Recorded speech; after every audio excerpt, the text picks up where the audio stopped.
ఇవాళ సాయంత్రం ప్రముఖ గాయని ఎస్ జానకి అంత్యక్రియలు జరగబోతున్నాయి. మైసూరులో అంత్యక్రియలు ఏర్పాటు చేశారు కుటుంబ సభ్యులు. ప్రజల సందర్శనార్థం ఉదయం 8 గంటల నుంచి సాయంత్రం 4 గంటల వరకు మైసూరులోని మహారాజా కాలేజ్ గ్రౌండ్స్లో ఎస్ జానకి పార్థివ దేహాన్ని ఉంచబోతున్నారు. ఆ తర్వాత సాయంత్రం 5 గంటలకు మైసూరులోని ఒక ప్రైవేట్ ఫామ్లో అంత్యక్రియలు నిర్వహించబోతున్నట్లు వెల్లడించారు. నిన్న మైసూరులోని ఒక ప్రైవేట్ ఆసుపత్రిలో కార్డియాక్ అరెస్టుతో ఎస్ జానకి తుది శ్వాస విడిచారు.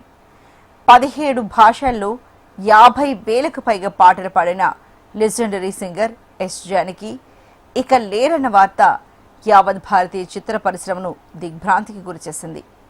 ఎస్ జానకి మృతికి సినీ రాజకీయ ప్రముఖులు నివాళులర్పించారు.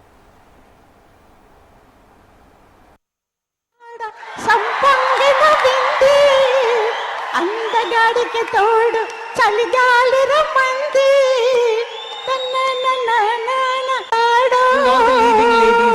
సంద పొద్దల కాడ సంపంగిన వింది అందగాడికి తోడు చలిగాలి రమ్మంది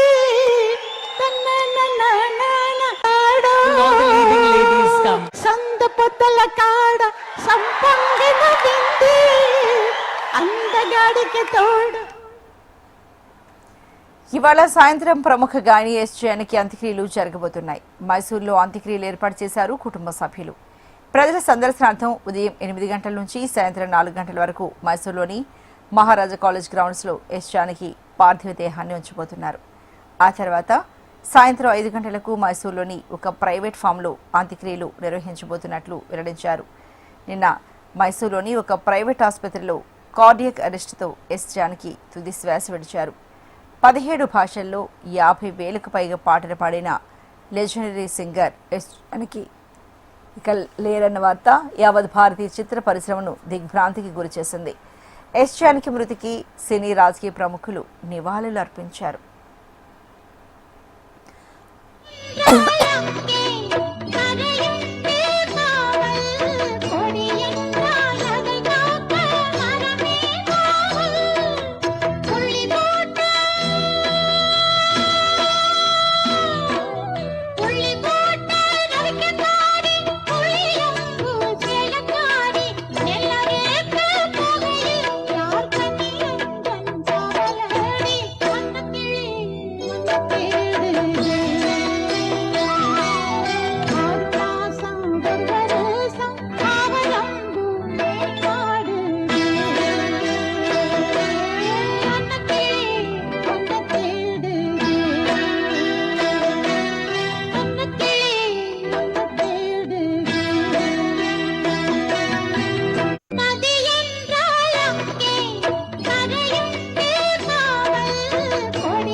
ఇవాళ సాయంత్రం ప్రముఖ గాయని ఎస్ జానకి అంత్యక్రియలు జరగబోతున్నాయి. మైసూరులో అంత్యక్రియలకు ఏర్పాట్లు చేశారు కుటుంబ సభ్యులు. మరి ప్రజల సందర్శనార్థం ఉదయం 8 గంటల నుంచి సాయంత్రం 4 గంటల వరకు మైసూరులోని మహారాజా కాలేజ్ గ్రౌండ్స్లో ఎస్ జానకి పార్థివ దేహాన్ని ఉంచబోతున్నారు. మరి ఇదే ఇష్యూకు సంబంధించి మరింత సమాచారాన్ని అందించడానికి మా ఫిల్మ్ రిపోర్టర్ వెంకట్ సిద్ధంగా ఉన్నారు. వెంకట్, ఎస్ జానకి గారు అంటే తెలియని వారు ఉండరు. ఆమె పాటల లోకంలో మనందరినీ ఆ పూదోట్లు విహరింపజేసేలా చేశారు. మరి ఆమె మృతి నిజంగా అందరికీ తీరని లోటు.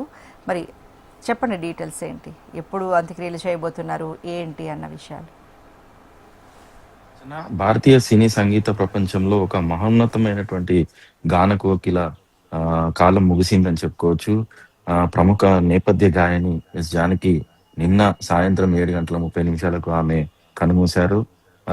ముఖ్యంగా ఆమె మరణ వార్త విన్న వెంటనే అటు సంగీత ప్రియులతో పాటు ఇటు సినీ ప్రముఖులు శోక సముద్రంలో మునిగిపోయారని చెప్పుకోవచ్చు.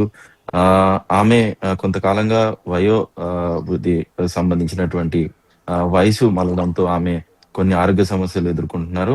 అయితే ఆమెకు సంబంధించి హార్ట్ అటాక్ రావడంతో కూడా ఆమె చికిత్స పొందుతూ మరణించినట్టుగా కూడా మనకు డాక్టర్లు వెల్లడించడం జరిగింది. అయితే గత కొంతకాలంగా, ఎందుకంటే ఆమె కుమారుడు జనవరి 22 మురళీకృష్ణ అని, ఆయన జనవరి 22న ఈ సంవత్సరం చనిపోవడం జరిగింది. ఆయన చనిపోయినప్పటి నుంచి కూడా ఆమె ఎక్కువగా బాధపడుతూ ఉండడం, వయోభారం కూడా ఉండడంతో ఈ 2 సమస్యలు ఆమె కోలుకోలేని పరిస్థితికి తీసుకెళ్లడమే కాకుండా ఆమె ఆహ్, హార్ట్ అటాక్‌తో నిన్న సాయంత్రం చనిపోయినట్టుగా కూడా మనకు క్లియర్‌గా తెలుస్తోంది. ఆమె 1938 ఏప్రిల్ 23న ఆంధ్రప్రదేశ్ గుంటూరు జిల్లాకు సంబంధించి రేపల్లె మండలంలోని పల్లెపట్ల గ్రామంలో జన్మించడం జరిగింది. అంతేకాకుండా ఆమె 5 దశాబ్దాలుగా అనేక ఆహ్, భాషల్లో ఆమె సంబంధించినటువంటి ప్రస్థానం కొనసాగిందని చెప్పుకోవచ్చు. ముఖ్యంగా ఆమె మూలాలన్నీ కూడా తెలుగు రాష్ట్రాలకు సంబంధించి. అటు ఆంధ్రప్రదేశ్‌తో పాటు ఇటు తెలంగాణలో కూడా ఉండడం విశేషమని చెప్పుకోవచ్చు. ఆమె కెరీర్‌లో ముఖ్యంగా ఆమె తండ్రి ఒక స్కూల్ టీచర్ కావడంతో ఆమె గుంటూరులో పుట్టినా కూడా తెలంగాణలోని ఉమ్మడి కరీంనగర్ జిల్లాలో సిరిసిల్లలో ఆమె కొంతకాలం నివసించడం జరిగింది. సిరిసిల్లలోనే ఆమె స్కూలింగ్ జరిగింది. ఆ సమయంలోనే దాదాపుగా 3 ఏళ్ల వయసులోనే ఆమె మ్యూజిక్ మీద ఇంట్రెస్ట్‌తో ఆమె అనేక స్టేజ్ కార్యక్రమాలు పార్టిసిపేట్ చేయడమే కాకుండా, ఆ స్టేజ్ కార్యక్రమాల్లో ఎక్కువగా లతా మంగేష్కర్ కావచ్చు, ఆ తరం ఉన్నటువంటి సింగర్స్ ఎవరైతే ఉన్నారో వాళ్ళ పాటలన్నీ కూడా పాడుతూ ఆమె స్టేజ్ మీద పెర్ఫార్మన్స్ ఇవ్వడం మొదలుపెట్టింది. అయితే ఆ కెరీర్ మొదలులో కూడా ఆమె కొంతకాలం అటు కరీంనగర్, సిరిసిల్లతో పాటు హైదరాబాద్ నగరంలో కూడా ఆమె కొంతకాలం నివసించడం జరిగింది. హైదరాబాద్‌కు సంబంధించినటువంటి ఆయన మామ సీతాఫల్ మండిలో ఉండేవారు. అక్కడ కూడా కొంతకాలం ఆమె జీవించడం జరిగింది. ఆ తర్వాత ఎప్పుడైతే ఈ పాటలు, సంగీతం మీద ఆసక్తితో ఆమె ప్రోగ్రామ్స్ ఇవ్వడం మొదలుపెట్టిందో, ఆమె మొట్టమొదటిగా 1957లో తమిళ చిత్రం 'విధియన్ విలయట్టు' అనే సినిమా ద్వారా ఆమె ఆమె మొట్టమొదటి పాటను మొదలుపెట్టడం జరిగింది.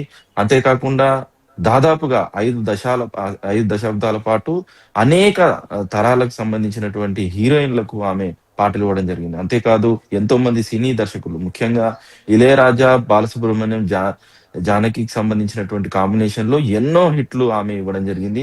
ఆమె ప్రస్థానం కొన్ని వేల పాటలు 'ఇళయరాజా' సంగీతం సంబంధించినటువంటి అప్పట్లో ఉన్నటువంటి యూత్‌కి ఎంతో అట్రాక్ట్ ఉన్నటువంటి పాటలు ఆమె పాడడం జరిగింది. ఎన్నో అంటే ఆమెకు సంబంధించినటువంటి గాత్రంలో ఆమె మిమిక్రీని చేస్తూ కూడా పాడడం ఆమెకు స్పెషాలిటీ. అంతేకాకుండా ఆమెకు సంబంధించినటువంటి గాత్రానికి సౌత్ ఇండియన్ నైటింగేల్‌గా కూడా ఆమె ఒక ప్రత్యేక గుర్తింపే కాదు, ఒక టైటిల్‌ని కూడా సొంతం చేసుకుంది.